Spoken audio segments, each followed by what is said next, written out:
നമസ്കാരം. The deep ഡൈവിലേക്ക് സ്വാഗതം. നമ്മൾ ഇന്ന് സംസാരിക്കാൻ പോകുന്നത് എഡ്വേർഡ് ആൽബി, അതായത് എഡ്വേർഡ് ആൽബി എഴുതിയ ഒരു പ്രശസ്ത നാടകത്തെക്കുറിച്ചാണ്, ദ സൂ സ്റ്റോറി. നമുക്കതിൻ്റെ ഒരു സംഗ്രഹക്കുറിപ്പ് കിട്ടിയിട്ടുണ്ട്. അപ്പോൾ അതിലെ പ്രധാന കാര്യങ്ങൾ, ആശയങ്ങൾ ഒക്കെ ഒന്ന് വിശദമായി നോക്കാം. നമ്മുടെ ലക്ഷ്യം ഇതാണ്: ന്യൂയോർക്കിലെ സെൻട്രൽ പാർക്കിൽ ഒരു പാർക്ക് ബെഞ്ചിൽ വെച്ച് രണ്ടുപേർ കണ്ടുമുട്ടുന്നു. വളരെ അസാധാരണമായൊരു കൂടിക്കാഴ്ചയാണ്. അതിലൂടെ ആധുനിക മനുഷ്യന്റെ ഒരുതരം ഒറ്റപ്പെടൽ, ഏലിയനേഷൻ എന്ന് പറയില്ലേ, പിന്നെ മറ്റൊരാളുമായിട്ടൊരു ബന്ധം, ഒരു കണക്ഷൻ ഉണ്ടാക്കാനുള്ള ഒരു തീവ്രമായ ആഗ്രഹം, ഇതൊക്കെ ഈ നാടകം എങ്ങനെയാണ് കാണിച്ചു തരുന്നത് എന്ന് നമുക്കൊന്ന് പരിശോധിക്കാം. ശരിയാണ്. അമേരിക്കൻ നാടക ചരിത്രത്തിൽ ഇതൊരു പ്രധാനപ്പെട്ട നാടകം തന്നെയാണ്. അതെ. അപ്പോ നമുക്കാദ്യം ആ കഥ നടക്കുന്ന സ്ഥലം ഒന്ന് നോക്കാം. വളരെ സിമ്പിളായൊരു സെറ്റിംഗ് ആണ്. ന്യൂയോർക്ക് സിറ്റിയിലെ സെൻട്രൽ പാർക്ക്. ഒരു ഞായറാഴ്ച ഉച്ചതിരിഞ്ഞ സമയം. അവിടെ ഒരു ബെഞ്ചിൽ ഒരാൾ ഇരിക്കുന്നു, പീറ്റർ. പീറ്റർ ഒരു പുസ്തകം വായിച്ചുകൊണ്ടിരിക്കുകയാണ്. അയാളുടെ ഒരു ലുക്ക് കണ്ടാൽ അറിയാം, ഒരു ഉയർന്ന മധ്യവർഗക്കാരൻ. നല്ല വസ്ത്രം, കണ്ണടയൊക്കെ വെച്ച്, ഒരു ഒതുങ്ങിയ പ്രകൃതം, ഭാര്യ, 2 പെൺകുട്ടികൾ, പിന്നെ 2 പൂച്ച, 2 തത്ത, അങ്ങനെ എല്ലാം തികഞ്ഞ ഒരു പ്രെഡിക്റ്റബിൾ ലൈഫ്. അതെ, പീറ്ററിന്റെ ആ ഒരു ചിട്ട ജീവിതം, അതൊരു തരം സാമൂഹികമായ ഒരു സുരക്ഷിതത്വബോധം, സ്ഥിരത, ഇതിനെയൊക്കെയാണ് കാണിക്കുന്നത്. പുറമേ നോക്കുമ്പോൾ എല്ലാം പെർഫെക്റ്റ് ആണ്. പക്ഷെ ആൽബി വരച്ചു കാട്ടുന്നത് പോലെ അതൊരു സുഖകരമായ മരവിപ്പിലാണ് അയാൾ ജീവിക്കുന്നത്. കംഫർട്ടബിളി നമ്പ് എന്ന് പറയാറില്ലേ? എല്ലാമുണ്ട്, പക്ഷെ ശരിക്കും ഒന്നും ഒരു തീവ്രമായി അനുഭവിക്കുന്നില്ല. ജീവിതത്തിനൊരു താളമുണ്ട്, പക്ഷെ ആഴമില്ല. അതെ, പീറ്ററിന്റെ ശാണ്ടുവായ, ഒരുപക്ഷെ കുറച്ച് ബോറിംഗ് ആയ ലോകത്തിലേക്കാണ് ജെറി കടന്നു വരുന്നത്. കണ്ടാൽ തന്നെ പീറ്ററിന്റെ നേരെ ഓപ്പോസിറ്റ്. വേഷം അലക്ഷ്യമാണ്, പെരുമാറ്റത്തിലൊരു അസ്വസ്ഥതയുണ്ട്, പരിഭ്രാന്തി പോലെയൊക്കെ തോന്നാം. ജീവിതത്തിലെ ബുദ്ധിമുട്ടുകൾ കാരണം പ്രായം കൂടുതൽ തോന്നിക്കുന്നുമുണ്ട്. അപ്പോൾ ജെറി വന്നിട്ട് പീറ്ററിനോട് ആദ്യം പറയുന്ന കാര്യം തന്നെ കുറച്ച് വിചിത്രമാണ്. എന്താണത്? ഞാൻ മൃഗശാലയിൽ പോയിരുന്നു. Ive been to the zoo. ഓഹോ, വളരെ അപ്രതീക്ഷിതമായ ഒരു തുടക്കം അല്ലേ? പീറ്റർ ആദ്യം കുറച്ച് മര്യാദയോടെ സംസാരിച്ച് ഒഴിവാക്കാൻ നോക്കുന്നുണ്ട്. പക്ഷെ ജെറി വിടുന്നില്ല.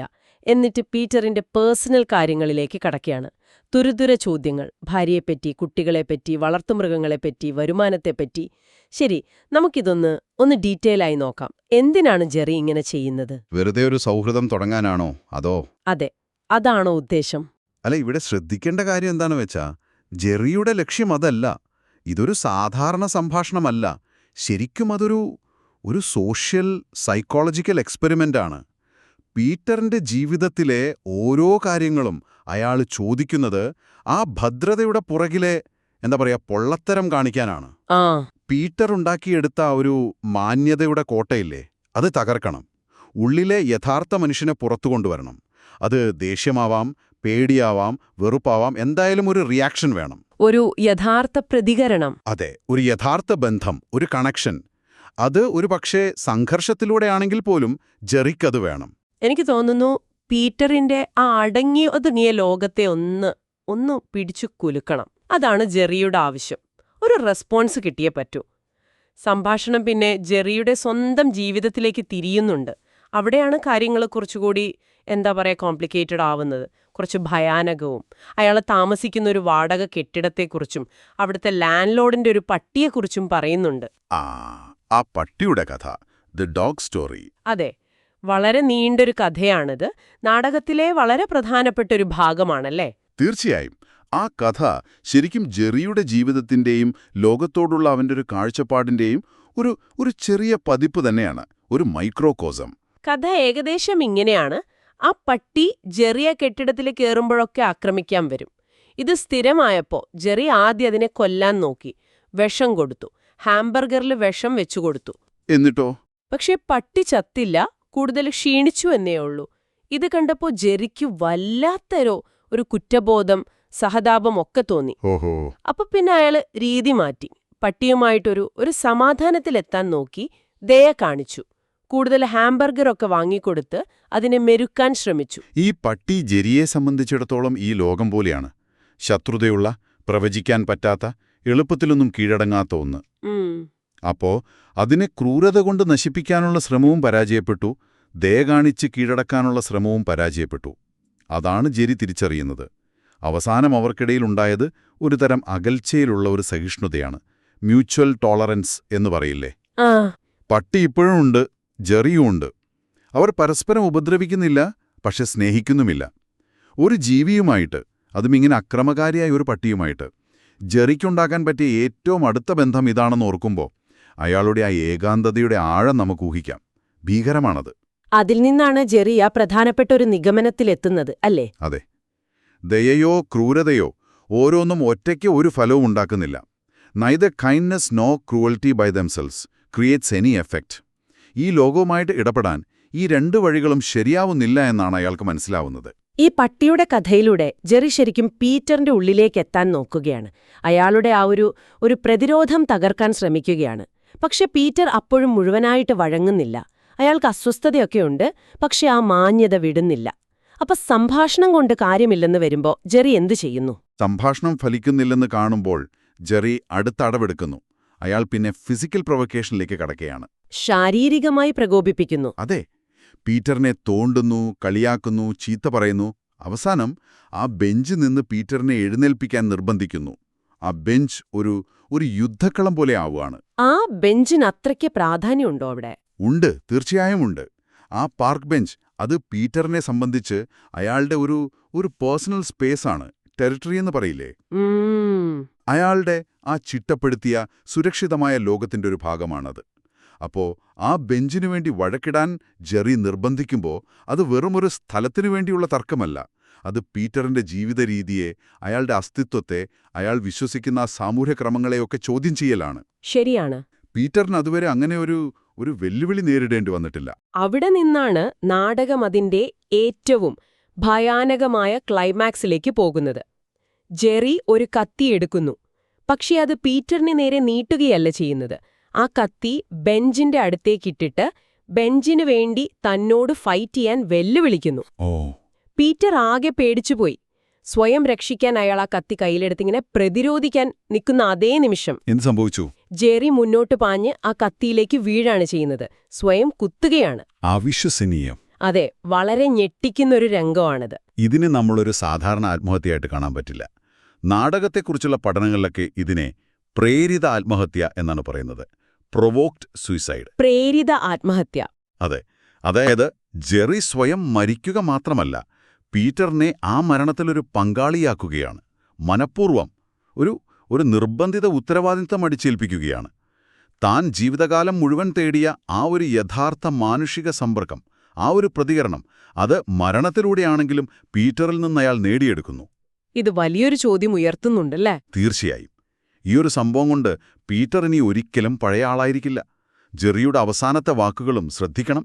ഞാൻ നിങ്ങളെ ഓടിക്കുമെന്ന് പേടിച്ചു, പക്ഷേ എനിക്കെന്റെ വഴി കണ്ടെത്തണമായിരുന്നു എന്നൊക്കെ പറയുന്നുണ്ട്. മൃഗശാലയിലെ കഥ മുഴുവനാക്കാൻ പറ്റിയില്ലെങ്കിലും പീറ്ററിനിപ്പോൾ സ്വന്തമായിട്ടൊരു കഥ കിട്ടി എന്നാണ് അയാൾ പറയുന്നത്. ജെറിയുടെ മരണം പീറ്ററിന്റെ ജീവിതത്തിലെ ഏറ്റവും വലിയ അനുഭവമായി മാറുന്നു. അപ്പോൾ നമുക്ക് ഈ നാടകത്തിലെ പ്രധാനപ്പെട്ട ആശയങ്ങളിലേക്കും പ്രതീകങ്ങളിലേക്കും വരാം. നാടകത്തിന്റെ പേര് തന്നെ ദി സൂ സ്റ്റോറി എന്നാണല്ലോ. ജെറി സംഭാഷണം തുടങ്ങുന്നതും ഞാൻ മൃഗശാലയിൽ പോയിരുന്നു എന്ന് പറഞ്ഞുകൊണ്ടാണ്. എന്താണ് ഈ മൃഗശാല, ഈ സൂ ശരിക്കും ഇവിടെ അർത്ഥമാക്കുന്നത്? ഇതിനെക്കുറിച്ച് നമ്മൾ ആലോചിക്കുമ്പോൾ ആ മൃഗശാല, അതായത് സൂ എന്നത് ആധുനിക സമൂഹത്തിന്റെ ഒരു പ്രതീകമായിട്ടാണ് ആൽബി ഉപയോഗിക്കുന്നത്. പ്രത്യേകിച്ച് ഈ നഗരജീവിതത്തിന്റെ.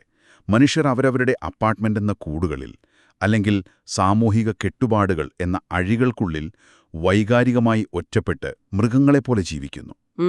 അവർക്ക് പരസ്പരം കാണാം, അടുത്തടുത്ത് ജീവിക്കാം, പക്ഷെ ശരിക്കുള്ള ഒരു ആശയവിനിമയമോ ബന്ധമോ ഇല്ല. അതെ, ഓരോരുത്തരും അവരവരുടെ ലോകത്ത് സേഫാണ്, പക്ഷേ ഒരു തടവിലാണ്. പീറ്ററും ജെറിയും ഈ ഒരു സിസ്റ്റത്തിന്റെ രണ്ട് ഭാഗങ്ങളാണ്.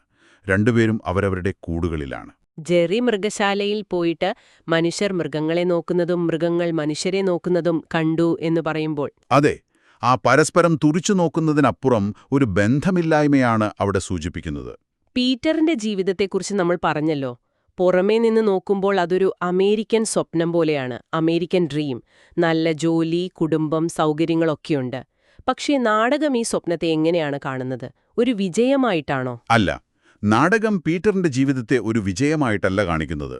നേരെ മറിച്ച് അതൊരു തരം വൈകാരികമായ മരണമായാണ് ചിത്രീകരിക്കുന്നത്. ഭൗതികമായ നേട്ടങ്ങൾക്കു വേണ്ടി അയാൾ കൊടുത്ത വിലയെന്താണ്?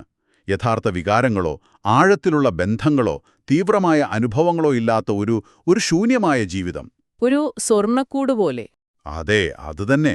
ഒരു ഗിൽഡഡ് കേജ്. അതിനുള്ളിൽ സുരക്ഷിതത്വമുണ്ട്, പക്ഷെ ജീവനില്ല. ജെറിയാണെങ്കിൽ ഈ സ്വപ്നത്തിന് പുറത്തുള്ളയാളാണ്. ഈ സിസ്റ്റത്തിന്റെ ഒരു ഇരയാണ്. അവന്റെ ആ ഒരു അക്രമാസക്തമായ അസ്വസ്ഥതയുണ്ടാക്കുന്ന ഇടപെടൽ, അത് പീറ്റർ പ്രതിനിധീകരിക്കുന്ന ആ പൊള്ളയായ മരവിച്ച വ്യവസ്ഥിതിക്കെതിരെയുള്ള ഒരു നിലവിളിയാണ്, ഒരു പൊട്ടിത്തെറിയാണ്. പിന്നെ ആശയവിനിമയത്തിലെ പരാജയം, കമ്മ്യൂണിക്കേഷൻ ഫെയിലിയർ, അത് വളരെ പ്രധാനപ്പെട്ടൊരു തീമാണെന്ന് തോന്നുന്നു. ജെറി പല രീതിയിലും സംസാരിക്കാൻ നോക്കുന്നുണ്ടല്ലേ? തീർച്ചയായും. ജെറിയുടെ മൊത്തം ശ്രമം തന്നെ പീറ്ററുമായിട്ടൊരു യഥാർത്ഥ കമ്മ്യൂണിക്കേഷൻ ഉണ്ടാക്കാനാണ്. സാധാരണ സംഭാഷണം കൊണ്ട് അത് നടക്കുന്നില്ല. അപ്പോ അയാൾ കഥ പറച്ചിലേക്ക് പോകുന്നു. ഈ പട്ടിയുടെ കഥ പോലെയുള്ള അസ്വസ്ഥമാക്കുന്ന പേഴ്സണൽ കാര്യങ്ങൾ പറയുന്നു. എന്നിട്ടും പീറ്റർ വഴങ്ങുന്നില്ല. അതും പീറ്ററിന്റെ ആ പ്രതിരോധം തകർക്കുന്നില്ലെന്ന് കാണുമ്പോഴാണ് അയാൾ ശാരീരികമായ അക്രമത്തിലേക്കും അവസാനം ആത്മഹത്യയിലേക്കും പോകുന്നത്. ആധുനിക ലോകത്ത് മനുഷ്യർ തമ്മിൽ ആത്മാർത്ഥമായി സംസാരിക്കുകയെന്നത് എത്ര ബുദ്ധിമുട്ടാണെന്നും ചിലപ്പോൾ അതിന് വാക്കുകൾ മാത്രം പോരാ, വളരെ വേദനിപ്പിക്കുന്ന, ഞെട്ടിക്കുന്ന അനുഭവങ്ങൾ തന്നെ വേണ്ടി വന്നേക്കാമെന്നും ഈ നാടകം പറയുന്നുണ്ട്. ശരിയാണ്. ജെറിയുടെ മരണം പോലും അവസാനം പീറ്ററുമായി സംവദിക്കാനുള്ള അവന്റെ അവസാനത്തെ ഏറ്റവും ഭീകരമായ ശ്രമമാണ്. ശരിക്കും എഡ്വേർഡ് ആൽബിയുടെ ഈ ദ സൂ സ്റ്റോറി വായിച്ചു കഴിയുമ്പോൾ ഒരു അസ്വസ്ഥത മനസ്സിൽ നിൽക്കും. പക്ഷെ അതോടൊപ്പം ഒരുപാട് ചിന്തകളും ഉണ്ടാവും. ഒറ്റപ്പെടലിന്റെയും ഒരു കണക്ഷനു വേണ്ടി ദാഹിക്കുന്ന മനുഷ്യന്റെയും കഥയാണത്. ഒരു ക്ലാസിക് തന്നെ. നാടകത്തിന്റെ അവസാനം പീറ്റർ അവിടെ ഇരുന്ന് നിലവിളിക്കുന്ന ഒരു രംഗമുണ്ട്. Oh my God, oh my God എന്ന്. അത് വളരെ പ്രധാനപ്പെട്ടതാണ്. അത് വെറും പേടി കൊണ്ടോ ഞെട്ടൽ കൊണ്ടോ മാത്രമല്ല. ഒരുപക്ഷേ ജീവിതത്തിൽ ആദ്യമായിട്ട് പീറ്റർ മറ്റൊരാളുടെ വേദന, മറ്റൊരാളുടെ ഏകാന്തത അത്ര തീവ്രമായിട്ടറിയുകയാണ്. ജെറി അനുഭവിച്ച ആ ഒരു അവസ്ഥ. അതെ, ആ അന്യവൽക്കരണം, ആ നിസ്സഹായത ഒരു നിമിഷത്തേക്കെങ്കിലും പീറ്റർ മനസ്സിലാക്കുന്നു. ഒരു വലിയ ട്രാജഡിയിലൂടെയാണെങ്കിലും ജെറി ആഗ്രഹിച്ച ആ ഒരു തിരിച്ചറിവ്, ആ കണക്ഷൻ അവിടെ സംഭവിച്ചു എന്ന് വേണമെങ്കിൽ പറയാം. അപ്പോ ഈ ചർച്ച ഇവിടെ അവസാനിപ്പിക്കുമ്പോൾ നിങ്ങളോടൊരു ചോദ്യം.